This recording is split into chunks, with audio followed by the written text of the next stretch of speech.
नमस्कार सर्व स्वामी भक्तांना, तुमचं स्वागत आहे माझ्या चॅनलमध्ये soul journey with Shri Swami Samarth. वरती जर नवीन असाल तर सबस्क्राईब करायला विसरू नका, कारण मी माझ्या व्हिडिओ मार्फत आध्यात्मिक प्रगतीचा मार्ग आहे जी माहिती पोहोचवण्याचा पुरेपूर प्रयत्न करत असते. छोटे आणि सोपे उपाय जे तुमचं आयुष्य बदलू शकतात. तर आज जी मी माहिती देणार आहे ना, ती आहे की महाशिवरात्री 15 तारखेला रविवारी आपल्याला कुठल्या कुठल्या सेवा, कुठले कुठले मंत्रसूत्र हे बोलायचे आहे जेव्हा आपण 4 प्रहराची पूजा करत असू तेव्हा. ठीक आहे, ह्याची माहिती मी आज देणार आहे. त्या अगोदर आपण स्वामींना वंदन करूया आणि मग मी माझी माहितीला सुरुवात करते. ठीक आहे. आनंद कोटी ब्रह्मांड नायक राजाधिराज योगीराज अक्कलकोट निवासी श्री स्वामी समर्थ महाराज की जय. अवधूत चिंतन श्री गुरुदेव दत्त श्रीपाद राजम शरण प्रपदे श्री स्वामी समर्थ सर्वांना. तर बघा, त्या दिवशीची सेवा, कारण मी इथे ना नोट्सच घेऊन बसली आहे, कारण काहीही मिस नाही व्हायला पाहिजे माझ्याकडून, मला असं वाटतं. तसं तर नित्यसेवेच्या पुस्तकामध्ये सगळं काही आहे, पण तरीही तुम्हाला माहिती असणं गरजेचं आहे की त्या दिवशी काय काय वाचलं पाहिजे, काय काय सेवा या घडल्या पाहिजेत. ठीक आहे.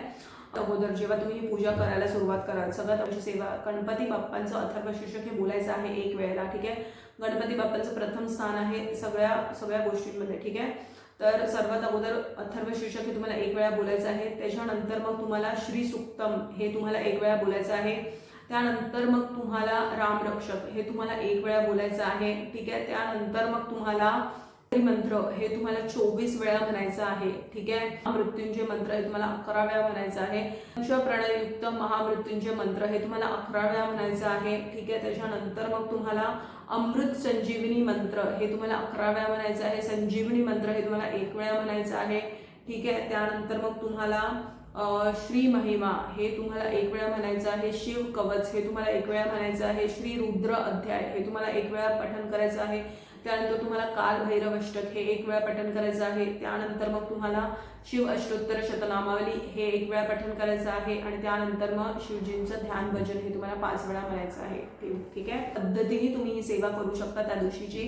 बघा, या सगळ्या सेवेमध्ये दीड दोन तास फार फार लागतं. त्या दिवशी शिवलीलामृतचा 2रा अध्याय हा वाचायला विसरू नका तुम्ही. ठीक आहे. 4 प्रकारची पूजा करा. शिवजींना जे जे आवडतं, शिवजींना सगळ्यात अगोदर तर तुम्हाला जलनी, मी अगोदर पण सांगितलंय, जर तुमच्या शिवलिंग नसेल तर शिवलिंग आणायलाच, तुम्ही शिवलिंग आणायचा सगळ्यात पवित्र दिवस आहे हा. शिवलिंगाची प्राणप्रतिष्ठा तुम्ही त्या दिवशी करू शकता. म्हणून त्या दिवशी जर तुमच्याकडे नसेल तर आणा आणि त्या दिवशी तुम्ही प्राणप्रतिष्ठा ही करा. नर्मदेश्वर शिवलिंग, बाणलिंग हे सर्वात उत्तम शिवलिंग आहे. ह्याची पूजा आराधना तुम्ही करू शकता. ठीक आहे. तुम्हाला प्राणप्रतिष्ठेची पण गरज नाही लागत, इतकं पवित्र शिवलिंग आहे ते. ठीक आहे. तर ते तुम्ही आणा. नसेल तर ठीक आहे, असेल तर उत्तमच.